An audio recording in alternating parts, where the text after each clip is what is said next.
Hi guys! Panibagong loan application review na naman nga ang gagawin natin. At dito is bagong loan application, kakikita ko pa lang at up to 40,000 pesos ang pwede nating ma-loan dito maximum. At pwede nga bayaran ng 91 up to 180 days. So that is 3 months up to 6 months. Kaya kung ako sa inyo, pagka nakita nyo yung ganitong Ola, yung mga ads na to online, ay wag na wag muna kayo magta-try dahil talaga nga namang too good to be true.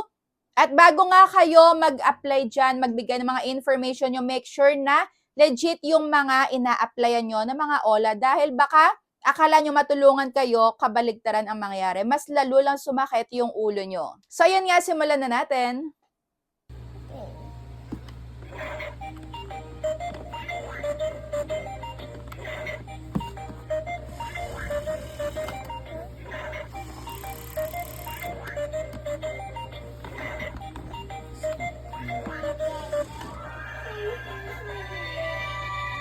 So yung loan application nga pala na to ay walang iba kundi ang Furo Cash. At napakaganda nga ng pinapakita nilang ads online. Kaya kung ako sa inyo, ayan, huwag kayong magpapasilaw sa may mga magagandang pinapakita sa mga ads. Ayan, kayo ba ay ganyan ang ginagawa nyo? Pag kami nakita kayo magandang ads, click agad. Ayan, apply agad. So yan yung isa sa mga dapat nating iwasan na ugali. Ayan, huwag natin gawing hobby ang pag-apply sa may mga nakikita natin na ads online. Ayan, dahil baka lalong sumakit yung ulo nyo. Imbis na maghanap tayo ng solusyon sa may pera, baka lalo lang tayong ma-stress. Dito nga sa may Furo Cash, ayan, sasabihin ko din sa inyo kung ka-apply nga ba talaga? So, ang sagot ko nga dito is fake news. Ayan, una pa lang, sasabihan ko na kayo ng fake news yung mga nandoon sa kanilang ads. So, dito up to 40,000 pesos, pero yung 91 up to 180 days nila is hindi po totoo. Dahil after ko nga mag-apply dito, eto na nga yung in-offer nila sa akin. So, yes, na-offeran tayo dito ng ayan, 1,000 pesos. At dito is, hindi nga siya 91 up to 180 days. Ang totoo ay short term lang siya. Kaya ingat-ingat tayo sa pag-click dyan. Dahil baka hindi natin alam yung mga kiniklik natin dyan is automatic madidisburse na sa may GCash natin. So dito nga is 1,000 pesos ang na-offer sa akin at matatanggap ko pa lang is 600 pesos. So, ang service fee nga dito ay 400 pesos at ang interest ay 20 pesos lang.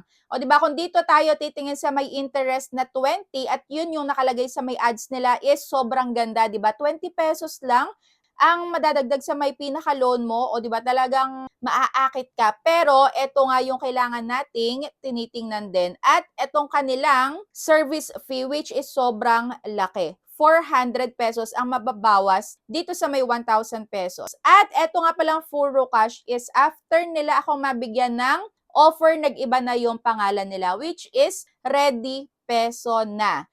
Chinek ko nga yung kanilang SEC registration dahil sabi nila is naka-registered sila at nawindang nga ako. Dahil dito nga yung nakalagay sa kanila is under daw sila ng Fuse Financing, which is para ka kung familiar sa akin. So, eto nga, chinek ko na sa may SEC at yes, mayroon namang lumabas at tama nga ang hinala ko. Hindi ko alam kung alam to ng GCash dahil ito nga is magkamukha sila ng GCash. Ayan, ng SEC registration. So, chinek ko nga ulit yung nasa GCash, tumpak talaga, same talaga sila. So, ito is Fuse Financing, doing business under the name and style of Fuse. So, formerly Fuse Lending Incorporation or Incorporated. So, with the SEC number nga na same dun sa may GCash. Ayan, sa may G-Loan. Dahil may loan nga din ako sa G-Loan and tugma dito sa may Furo Cash. Pero, chinek ko nga ulit yung kanilang provider. Chinek ko yung provider ng Furo Cash dito sa may SEC at yes, mayroon namang lumabas. So ayan, naka-registered naman pero hindi ako sure kung talaga bang sila ay related dito sa may G-Loan na Fuse din ang kanilang provider. So ayan, be aware lang din dahil baka akala nyo ito yung GCash nga. Dahil nakakalito, di ba? Baka ayan, nagagaya na yung mga legit na loan application ng mga provider. Kaya maging aware kayo doon. Dito nga pala is, ayan, sinabi ko na sa inyo, umpisa pa lang, mag-decide na kayo kung a-applyan nyo ba or hindi. Dito naman is ang dami ding hinahanap na mga contact references. Dahil dito meron ng 3 contact references silang hinihingi, meron pang isang guarantor. Bali, 4 na.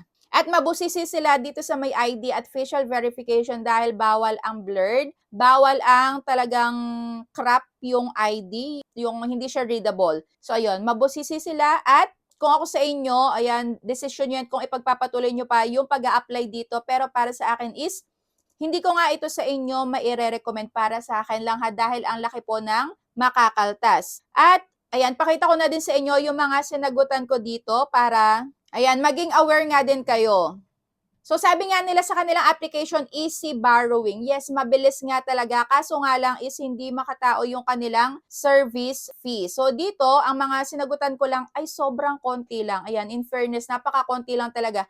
Wala nga ako dito nasagutan about sa my work information, walang company name, walang company address, ayan, wala nang proof of income. So basta dito, personal information, ayan, contact information, yung mga basic information lang, yun na yun. So walang work information na hinihingi dito. Ang tatanungin lang dito is, ayan, kailan ka sumasahod at magkano yung sahod mo? Yun lang. Pero hindi nila tinanong kung ano yung trabaho. O di ba? And yung mga ID nga pala dito is UMID, SSS, passport, driving license, national ID, postal ID, voter's ID at health card. And after nun is face verification na and then, ayan yung ID. And dito nga is pwedeng ma-receive sa my GCash and bank. Ayan, e-wallet and bank. At ayun nga, fake news din yun na doon sa kanilang loan application, doon sa details nila na pagka doon ang utang ka sa kanila ng 20,000 pesos, ito daw ay good for 90 days at may 3 repayments. O diba? So yung total repayment mo or yung monthly installment mo ay 6,835 at may total interest na 505 over the loan term mo. At meron daw makakaltas na service fee which is 400 pesos na ide-deduct nga. Kaya ang matatanggap na lang sa may 20,000 pesos ay 19,600 pesos. Grabe, di ba? So ang pinaka-total repayment daw ay 20,505. Kaya yon, desisyon nyo yan kung ipagpapatuloy nyo pa yung paglo-loan dito or hindi. At may isa nga ditong review at basahin natin. So meron nga ditong 1 star at ayan, meron nga daw pananakot. So I settled my balance January 29, 2026 and that's 7 days prior to my due date kasi sobrang nang haharas yung agents nyo. So, after payment, chinek daw niya multiple times and yung nakalagay sa app na repayment, ayan, indicating that the system wasn't updated. So, ayun, hindi daw nag-a-update yung kanilang application kahit na nakabayad na siya. Kaya, ayun, hinaharas na naman daw siya ng agents dahil hindi pa daw siya nagbabayad. Ayan, where can I send proof of payment and conversation between me and your agent? So, not to mention, kinuha pa lahat ng contact sa phone ko. O, diba? Kaya ito nga, yung mga ganitong bagong labas na loan application, wag na wag muna kayong magpapadalos-dalos na mag-apply dahil talagang sasakit yung ulo nyo. And make sure lang na meron kayong mga proof or mga pruweba na kayo ay ayan, hindi talaga napadalhan or kayo ay bayad na para kung may manghingi man sa inyo ng ganyan nga na screenshot is meron tayong ipapalag. So yun lang, kung meron pa kayo ditong na-experience about sa may Furocash or /Ready Peso is comment down below para maging aware nga din yung mga makakapag-try pa. So, ayun lang. Thank you for watching. Be a responsible borrower. Pagka hindi kayang bayaran sa due date is wag nang utangin. So, ayun lang. Thank you for watching and see you on my next vlog. Bye!